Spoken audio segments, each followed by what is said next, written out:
There's a lot of excitement around this two-seater fighter in Star Citizen, and for a fairly nimble fighter that packs a punch, you can understand why without even seeing it. But then when you see it, the profile also explains why there's such a buzz around it.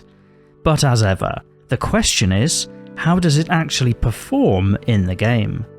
I'm Forrester, and in this video we'll explore the answer to that question by reviewing the currently flyable RSI Scorpius, which is described as a heavy fighter.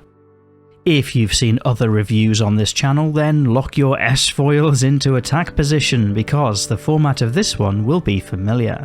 This video is split into 5 sections, starting with a ship tour, assessing combat performance, reviewing handling and visibility, looking at the operating costs before finally summarising. As always, I've included timestamps in the video description in case you want to skip ahead. And if you're one of the 3/4 of people watching who isn't yet subscribed to the channel, well, you might consider it, so you can be notified of future Star Citizen videos as they go live. And starting with the tour of the Scorpius, for a fighter there's quite a lot to see. At the back, the gold standard pass for this ship is obvious, with lots of little buttons that deploy individual components from cleverly hidden places within the fighter.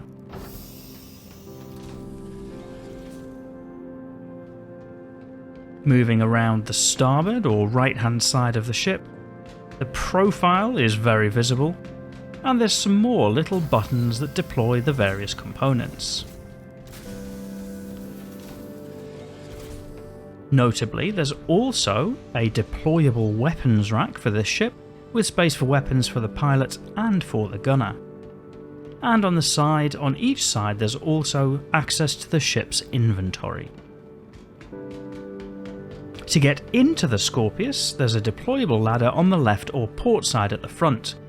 The ladder is shared by both the pilot and the gunner, and similarly to the Super Hornet, only one is able to use it at a time at the moment. Climbing up the ladder takes you into the relevant cockpit seat itself. The Scorpius comes armed with 4 size 3 hardpoints for the pilot, sighted on the wingtips and defaulting to gimbaled size 2 Badger repeaters. And then there's the armament on the turret, which has 4 size 3 Panther repeaters, similar to that of the Hurricane. That turret can alternate between a position on the top of the fighter or on the bottom, although in combat you probably don't want to be swapping between them given the exceptional roll rate of the Scorpius when compared with the time it takes for the turret to change position. Overall, the turret angles are good in both configurations, although the top configuration is a little easier to use in a dogfight because the centering aligns to the front of the fighter and not the back.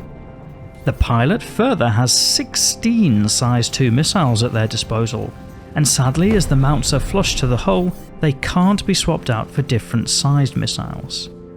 And defensively, the Scorpius carries a single size 2 shield generator, which puts it on a par with the Hurricane. If taking sustained fire, however, the wings can get a little vulnerable, and losing a wing means you lose one of those pilot-controlled weapons. Accordingly, some pilots opt to conduct a fight with the wings closed to minimise that profile, and also have a narrower firing spread for tighter convergence of the weapons. Overall combat performance, as you might expect, is excellent when you have 2 people aboard. The firepower this thing can put down range is considerable, and the manoeuvrability makes it easy to keep that firepower on target. The Scorpius feels really nimble, and combining the strong roll rate with pitch or yaw makes pointing the nose really easy. Once you start adding some momentum to that, especially if you're travelling at speed, it can make the Scorpius feel like it drifts just a little, but in general you're going to feel that this is a pretty fast little fighter. That's backed up by the SCM speed of 220 meters per second, with a maximum straight line speed of 1250 meters per second. That's not quite as fast as dedicated interceptors, but is still incredibly quick compared to most targets the Scorpius is likely to go after. The wing modes can also be toggled with the Alt and K keybinds, which switch between folded back and deployed, for those who really want to enjoy the feeling of locking those wings in attack position. Visibility out of both the pilot and co-pilot seat is good, and, as always, the positioning at the front of the fighter really helps. The orange-tinted cockpit glass which extends to the pilot's feet is particularly helpful, giving a sense of what's below. There is a small set of headlights at the front of the ship, which can give a little illumination ahead if you switch them on. In terms of quantum drive, the EOS is a mid-speed drive, and even with that gives the Scorpius a relatively short range compared to some other ships. That makes the Scorpius more of a short hop fighter. In terms of repair, refuel and rearming the Scorpius, you're probably looking at the high hundreds to low thousands of Alpha UEC, depending on how vigorous your last flight has been, and that's fairly comparable to other ships this size. With no real internal space and no cargo storage, you'll largely be confined to making money through combat contracts. But oh boy, does the Scorpius not mind that at all. With a decent pilot and gunner, you can take pretty much any combat contract and complete it with the Scorpius, netting yourself a good income in-game at the moment. By way of loadout changes, personally I'd swap out the Quantum Drive for a Zephyr or similar, and depending on your preference, maybe replace the gimbaled pilot weapons for fixed size 3 like Panthers. Then, if you're super into it, maybe swap the shield generator for an FR-76. Out with that, there's a lot to like about the Scorpius.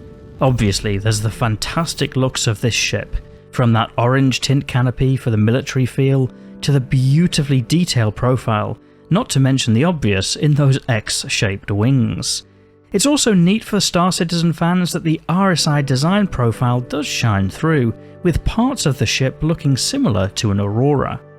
The two-person arrangement works really well, much as it does with the Hurricane, and it's nice that the gunner brings so much firepower, as it makes it really worthwhile taking the ship out of hangar as a dual-seater. And the Scorpius benefits from the most recent implementation of the Gold Standard Pass, meaning there's space for weapons and limited inventory storage aboard. It's not invincible and is largely confined to the combat niche, but for balance, that's okay. As the Scorpius is newly released, there's no in-game price at time of recording, but it's available for $220 of real cash. And the major problem for the Scorpius comes in the form of the Hurricane. Sure, it's not got quite such a pop culture vibe to it, but ultimately it's capable of delivering a similar level of performance for $25 less real money, or critically only 1.2 million Alpha UEC in-game, which is a very competitive in-game price. The Hurricane is marginally less quick, and arguably has a reduced pilot armament in the form of 2 size 4 instead of 4 size 3, but that's debatable. Ultimately, much of the price of the Scorpius seems to be driven by the looks, which admittedly are impressive, but unless you're absolutely in love with that, the smart money seems to be on the Hurricane instead. But I know there's a lot of love for the Scorpius at the moment, so I'd be really interested to know if there's something that the Scorpius owners think I've overlooked. You can let me know your thoughts in the comments. And once again, if you're not yet subscribed, you really might consider it if you got this far, as I have a few more Star Citizen ship reviews you can expect over the coming months. It'd also be really helpful if you'd press that like or dislike button to guide me as to what videos you're enjoying the most, so I can tailor them to you. Otherwise, and as always, thank you for watching.